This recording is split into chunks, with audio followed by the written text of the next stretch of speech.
How's it going, you guys? So really quick, I wanted to make a video about polyphenols because I've made many videos on polyphenols over the last, like 8 years, 6 years, 4 years, something like that. But I have made quite a number of videos on polyphenols over the years talking about their potential benefits, okay? And this was during the times where I would purposely eat as many fruits and vegetables as possible to maximize my micronutrient intake and my polyphenol intake. This was when I truly believed that my body could not survive without vegetables, and I would eat pounds and pounds of broccoli every single day, and I would drink absurd amounts of tea, green tea, black tea, more than the Chinese would drink, and make just the strongest types of tea on the planet, drinking goji berry tea on a regular basis, you name it. I made videos on green tea polyphenols and green tea extract polyphenols, grapeseed extract polyphenols. Lots of videos about polyphenols and their potential benefits as, increasing the strength of the immune system and the so-called antioxidant benefits, which we now know it's not actually the case, and their ability to potentially increase brain-derived neurotropic factor, which is a neuropeptide that increases the acuity of your cognitive function. More specifically, it works as the organizer, the filing cabinet of thoughts in your mind, essentially, and allows your brain to more effectively create new connections. And so that was a benefit that I talked about of a polyphenol in green tea extract. So in this video, we're going to be talking a little bit more about the quality of evidence on polyphenols and their potential negative effects, and some of the newer science that we've kind of discovered in recent years surrounding how polyphenols actually work. So first of all, what are polyphenols exactly? So polyphenols are pretty much any plant-derived chemical that has a physiological effect, essentially speaking. And so that could be everything from antioxidants to so pretty much the coloring of the vegetable is a polyphenol. The pigments, okay, tannins, let's see, tannins, catechins, carotenoids, anistaxin, iosaccharides. I can't even pronounce a lot of these things. But even things like salicylates, oxalates, etc. These are all polyphenol compounds, okay? The list goes on. Very complex names. But if you follow Rhonda Patrick, if you follow Barry Sears, if you follow any of the vegan doctors, or Paul Saladino, one of the lead carnivore doctors, you probably heard about a lot of these polyphenol compounds. Depending on who you follow, you probably heard a little bit of negatives or a lot of positives, right? And so essentially, I just recently watched a lecture from Dr. Barry Sears from over 8 years ago.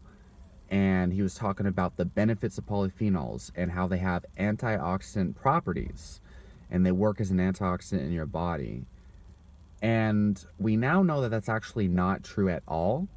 And what polyphenols, no matter what polyphenol we're talking about, I mean, they all have different physiological benefit or physiological effects, but essentially polyphenols don't actually work as direct antioxidants. What polyphenols actually do is they inflict DNA damage, or they affect damage to certain parts of your body in general, depending on the polyphenol compound in question, which raises your body's immune response. And so through the NRF2 pathways, okay, your body actually has to raise its glutathione levels and its superoxide dismutase in order to detoxify these potentially harmful compounds. And so superoxide dismutase and glutathione are your body's master endogenous antioxidants. Pretty much any compound, even vitamin C, that is touted as a antioxidant, it doesn't actually have antioxidant effects on its own. What it does is it affects your body's endogenous antioxidants, glutathione and superoxide dismutase. And so essentially, antioxidants from food are only precursors. They're not actually precursors. Actually, the amino acids cysteine and glutamine or glutamic acid, and even methionine, those are actually precursors to glutathione, despite the fact that, so many vegan doctors claim that they're actually inflammatory. They're actually what creates glutathione in your body, which is one of the potential reasons why so many people experience benefits if they've gone without animal foods for so long and they suddenly reintroduce them. It's because you're giving your body the raw materials it needs to create glutathione. But things like vitamin C, for example, actually exert its antioxidant benefit partially through its ability to trigger enzymatic processes in the body that cause it to recycle glutathione. And so it helps to keep glutathione in the circulation to neutralize free radicals and reactive oxygen species. But polyphenols like, let's see, what's a good one? Sulforaphane and glutaraphanase. Sulforaphane from broccoli and cruciferous vegetables essentially damages your DNA, and actually only a very minuscule amount is even absorbed in the bloodstream, if any is at all. First of all, 99.9% of sulforaphane and all these other polyphenol compounds are actually passed through the digestive system unabsorbed, okay? And, pharmaceutical manufacturers go around this by including piperine, which is like a alkaloid or a chemical found in pepper, to help the body absorb more of it, especially in terms of curcumin from turmeric. But the body doesn't actually want to absorb a lot of this because it's seen as a toxin or a damaging compound that it needs to get rid of. And so any trace amounts of these polyphenols, but specifically sulforaphane or curcumin, or even ECGC, which has been shown to be potentially toxic to the liver, or the main antioxidant compound found in cinnamon, for example, cassia cinnamon, actually has potential liver damaging effects. But when you understand that these compounds are detoxified through the NRF2 pathways and stage 2 detoxification of the liver, you realize that maybe the reason why a lot of studies have shown potential hepatotoxic or liver toxic effects of these compounds, maybe it's because it is a toxin. And so here is the kicker here, is any antioxidant effects of these compounds that there might be are exerted through their damage to the body that causes the body to upregulate glutathione and superoxide dismutase. So the endogenous antioxidant benefits of these polyphenol compounds are actually defense mechanisms your body has to create to detoxify these potentially damaging polyphenol compounds. And so on one side of things, these compounds tend to cause DNA damage, as shown by multiple dietary intervention trials, which I'll be doing more videos on soon. I've done Instagram posts on previously.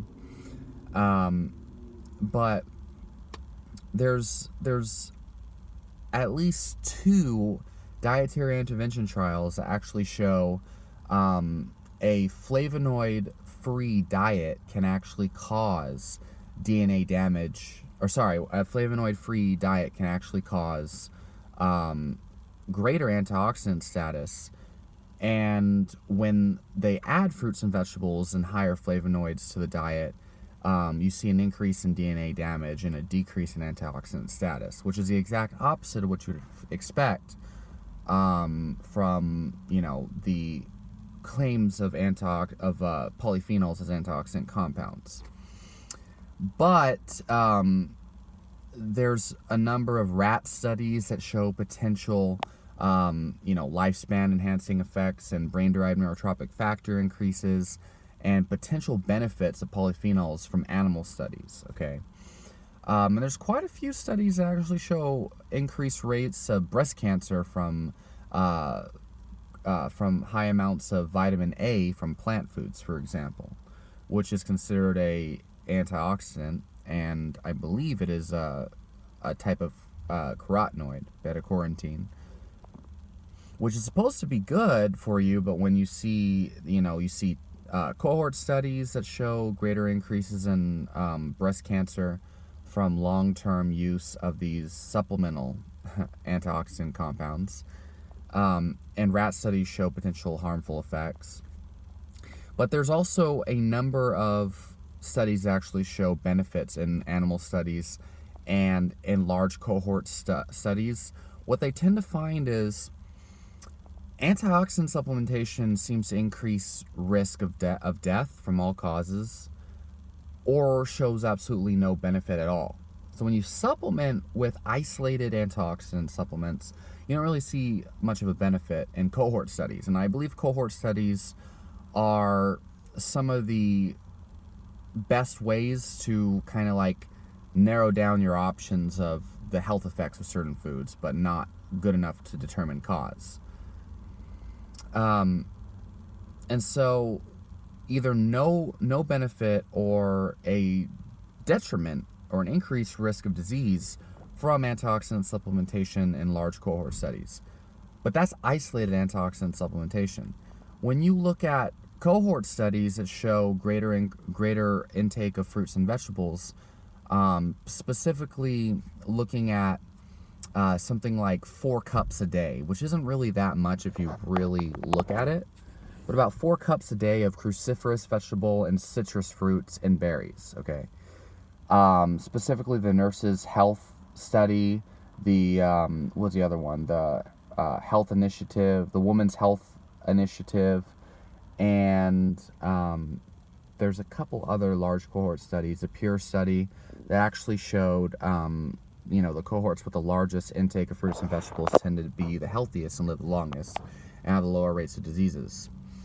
But the thing is, first of all, if it were these polyphenol compounds or these antioxidant compounds that were providing this benefit, then you should see that benefit in dietary intervention trials. But there's quite a few dietary intervention trials that either show damage, DNA damage, and decrease in antioxidant status, or zero benefit at all from eating up to 10 pounds of fruits and vegetables a day. And this is a dietary intervention trial, which actually is able to control the diet hands-on, and is not relying on questionnaire and recall papers, right? So what this shows is that, number one, it's not necessarily the antioxidants that might be causing it, or potentially it might not be the antioxidants. It might be, number one, it could be just fruits and vegetables as a whole. Maybe there's nutrients we don't really know so much about yet. It could be the overall dietary pattern that these people who eat more fruits and vegetables have, or it could be the lifestyle factors involved, because people who eat more fruits and vegetables tend to exercise more vigorously. So even if studies control for exercise, and lifestyle factors, their idea of exercise is not the same as my idea of exercise. And so people who are willing to spend, an extra like $5 to $10 a day on pounds of fruits and vegetables, who are eating the most fruits and vegetables in these studies, they tend to be doing a whole lot more extremely healthy behaviors that the vast majority of people are not going to be doing that aren't eating these fruits and vegetables. Okay. But, another thing to consider is I don't know if so basically fruits and vegetables, they create a hormetic response, okay? These antioxidants, these polyphenol compounds, they create a hormetic response. If they create a beneficial response at all, it's through hormesis. And that's what I was trying to discuss earlier before I severely digressed, is that they tend to upregulate your body's endogenous production of antioxidants to defend the actual polyphenols that we think are so good for us. So these fruits and vegetables are actually harming us, which causes our body to get stronger. And so the thing is, there are thousands of real people on Facebook groups that I've seen, Instagram, and Reddit posts, which are more anonymous, but the Facebook groups like the World Carnivore Tribe and many others, that I see grandmas all the time talking about how they reversed their multiple sclerosis, or their Crohn's disease, or their psoriasis, or their arthritis or rheumatoid arthritis, fibromyalgia, and the list goes on, by following a strict all-meat diet. The first thing is, what was their diet like before? Because if they just remove all their processed foods, they're going to see a benefit. A lot of people, especially with irritable bowel syndrome, it's common that they find that it's triggered by processed foods and not so much like vegetables, or even the amount of carbs and fats that they eat, or animal foods.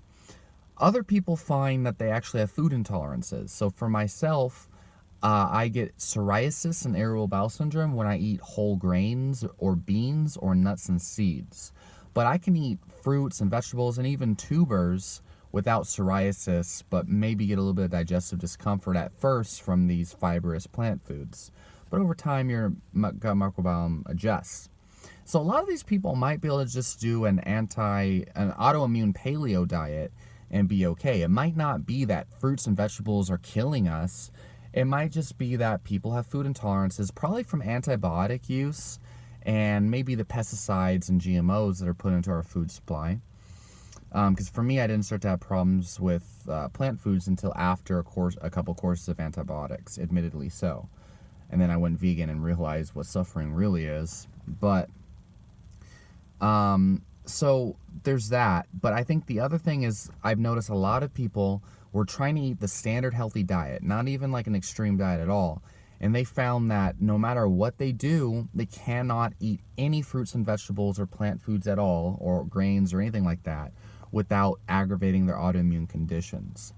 And so again, I question, it could be possibly that they just got severe food intolerances from a condition known as leaky gut, gut permeability,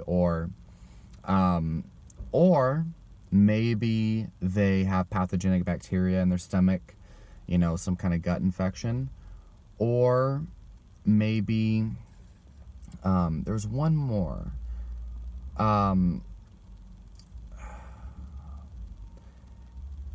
Or maybe the fact is, maybe their immune system for some reason cannot go through it the hormetic effect that your body needs to properly detoxify these plant compounds.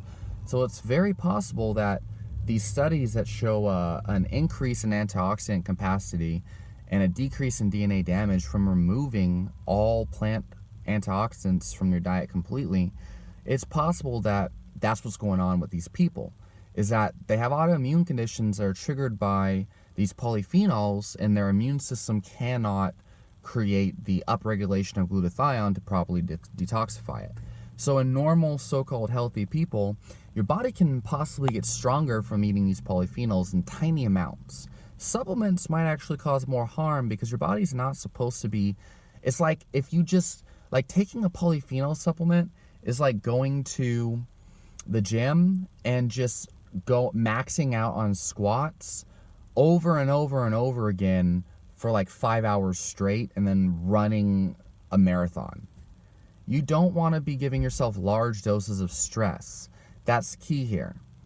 And so small amounts of stress over time and slowly, progressively overloading it is how you got to approach polyphenols and plant foods, as well as exercise and even habits that you want to create in general. The body is an adaptive organism, and any potential antioxidant benefits of polyphenols are probably caused by hormesis. But people that just cannot for the life of them consume plant foods without triggering their autoimmune conditions, they might not be able to initiate this hormetic response. And the NRF2 pathways used to upregulate glutathione probably not working properly, and that might be what's happening. Now, to say that all humans cannot eat fruits and vegetables and that we're a carnivorous species is not supported by the anthropological record or the scientific literature. And I mean, all we have is theory and speculation that humans were carnivores. We do have definite factual evidence that human beings were massive hunters and ate a meat-based diet for long periods of time, including the Ice Age. But even plant foods were possible during the Ice Age. And especially in the last 20,000 years or more, we have definitely eaten a large amount of plant foods in addition to animal foods, including the blue zones that often get misquoted as being plant-based diets, which they're not. They ate more calories and fat than people want to admit.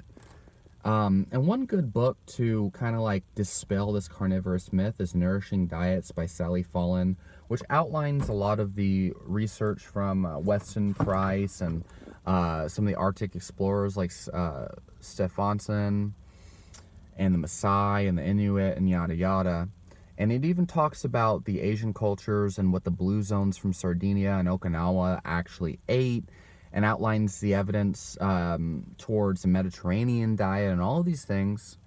And I think that it makes a lot of sense out of this carnivore versus vegan type of thing, because I think that there's a more complicated, but a more complicated explanation for what's going on here that makes more sense. The bottom line is human beings have been eating plant foods for hundreds of thousands of years, but we've been preparing them in specific ways to reduce the anti-nutrient properties. And also, when you cook these foods, it destroys the lectins, a lot of the oxalates, and the list goes on. A lot of these so-called toxic compounds in plants are actually destroyed in the cooking process.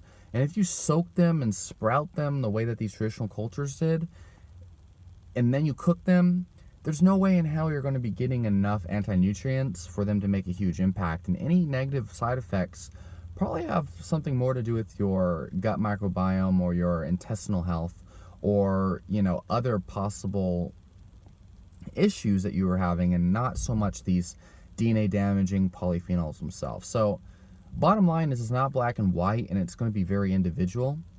And, you know, do what works for you. But if you have a health condition that's not getting solved by a diet that includes vegetables and fruits and turmeric and spices, maybe you start to think about what I discussed in this video.